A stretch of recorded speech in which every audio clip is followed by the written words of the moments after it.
Halo, salam sejahtera untuk kita semua.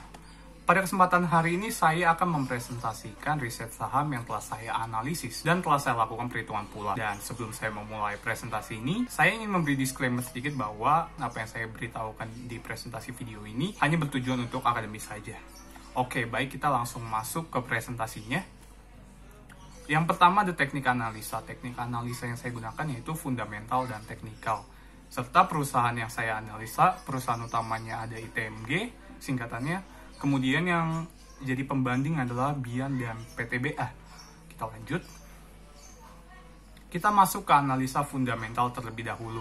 Saya mengajak kita semua untuk melihat spektrum yang lebih luas apabila kita bisa melihat di sini bahwa ekspor serta penjualan dari sektor pertambangan ini mengalami penurunan. Serta bahkan dalam subsektor batubara, kita bisa melihat bahwa terjadi penurunan juga. Hal ini menandakan bahwa perusahaan-perusahaan pun akan terpengaruh juga pendapatan dan penjualan mereka.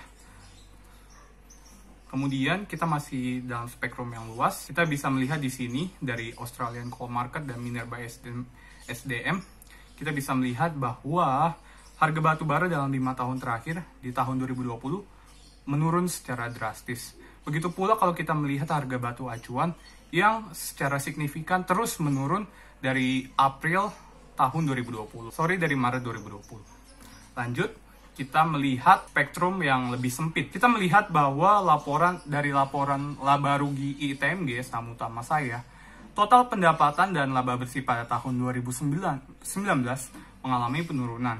Di neraca juga kita lihat aset dan kewajibannya turun. Hal ini disebabkan oleh karena adanya perang dagang. Disusul juga nanti di 2020 sekarang ini pandemi sehingga mempengaruhi gitu ya, baik dalam penjualan maupun laba rugi seperti yang saya bilang sebelumnya. Kita lanjut ke spektrum yang lebih sempit lagi, rasio dari ITMG. Kita melihat EPS mengalami penurunan, PER-nya mengalami kenaikan, sehingga kalau kita lihat PER dan PBV mengalami kenaikan dan penurunan ini, kemungkinan saham bisa saja mengalami kenaikan. Kemudian juga dari ROE, perusahaan ini mengalami penurunan, yieldnya mengalami kenaikan karena baru pada tahun 2020 ya, perusahaan ini memberi dividen dan DER-nya pun bertambah sehingga utang dari perusahaan ini pun bertambah. Begitu. Kita lanjut, kita melihat risk and return-nya terlebih dahulu. Ini saham utama saya, kalau kita lihat yang di stabilo in kuning, betanya adalah 1,94. Kalau beta melebihi dari 1, maka bisa disimpulkan bahwa saham ITMG ini memiliki status high risk, high return. Resikonya tinggi, tapi keuntungannya tinggi. Kemudian juga kalau misalnya kayak gitu, bisa disimpulkan pula bahwa harga sahamnya lebih tinggi daripada harga pasar. Kita bisa ngeliat grafiknya ya. Kemudian juga untuk kedua saham yang menjadi pembanding, kedua saham ini memiliki beta di bawah 1. Jadi kebalikannya, saham ini berstatus low risk, low return, resikonya rendah, jadi ya keuntungannya juga rendah. Dan kita juga bisa menyimpulkan pula dari beta yang kurang dari 1 apabila harga saham di bawah harga pasar atau harga IHSG. Oke, kita masuk ke analisa portofolio. Kita bisa melihat di sini bahwa ketiga saham yang saya pilih itu efisien. Karena ketiga saham ini memiliki annual stock return yang lebih tinggi dibanding rate of return-nya, sehingga mereka statusnya efisien. Lalu, kalau kita melihat rekomendasi, ITMG dan PTBA itu undervalue. Kenapa undervalue? Karena nilainya itu lebih kecil daripada nilai intrinsik. Harga sahamnya itu lebih kecil daripada nilai intrinsik.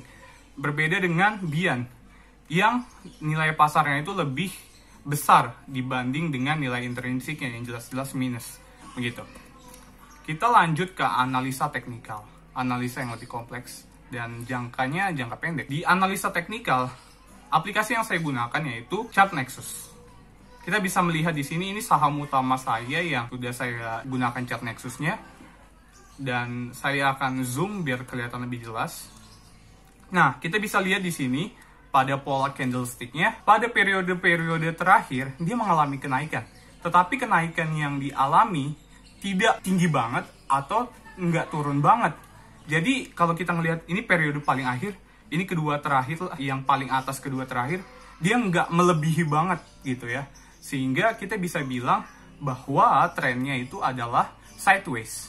Ini bukan downtrend, ini bukan uptrend, ini sideways. Jadi kita bisa membuat asumsi seperti ini. Tetapi asumsi seperti ini nggak bisa langsung kita buat kalau kita nggak melihat grafik stokastik dan MACD-nya. Kita ke slide selanjutnya dulu. Nah, kita bisa melihat di sini di stok MACD dan stokastik. Di sini pada MACD periode-periode terakhir kita bisa melihat garis signal tidak memotong garis MACD.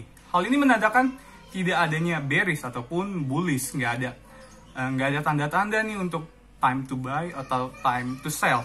Bahkan ada kemungkinan gitu kalau misalnya kita beli ini malah turun gitu ya. Kalau ngelihat dari MACD. Tapi ngelihat dari stokastik yang pergerakannya lebih cepat, yang tidak lagging seperti MACD, kita bisa melihat bahwa tidak terjadi perpotongan juga. Sempat terjadi perpotongan yang ngebuat mereka naik.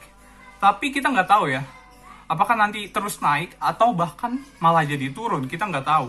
Jadi peluang untuk naiknya nggak segede kalau emang bearish gitu. Kalau udah bearish ya pasti naik. Jadi ya kalau emang mau beli, kita mengasumsikannya seperti tadi. Kita bisa memasang buy on support 7457 dengan sell on resistance 807. Asumsi gainnya itu 1,07. Kalau kita lihat dari grafiknya, tidak ada yang namanya golden cross. Jadi kita masang resistennya di situ. Dia nggak menembus resistennya karena nggak golden cross gitu. Kemudian untuk saham pembanding yaitu BIAN dan PTBA, kita bisa melihat kalau dari candlesticknya sama kayak tadi trennya itu sideways. Kita bisa melihat polanya dengan alasan yang tadi saya sudah jelaskan. Kemudian kita melihat MACD dan stokastik mereka berdua. Kalau dari BIAN dan PTBA mereka berdua juga nggak ada perpotongan. Paling adanya kayak PTBA yang hampir menyinggung dalam stokastiknya.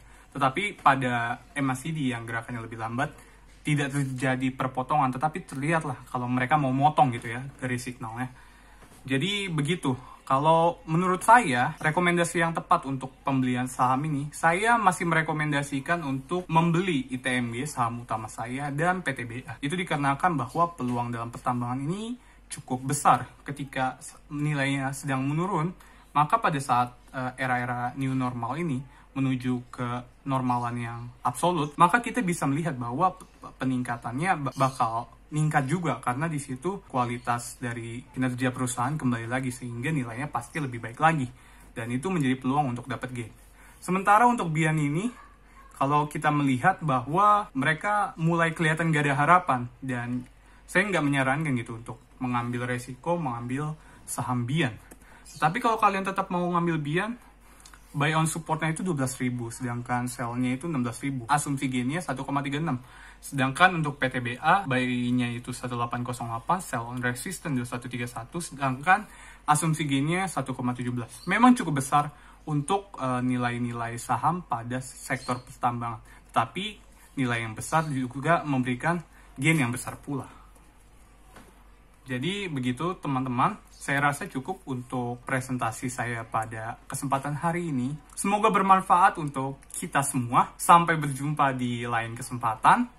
Dan akhir kata saya ingin mengucapkan, mulailah berinvestasi dari sekarang. Jangan ditunda-tunda, begitu. Oke, terima kasih. Sampai jumpa.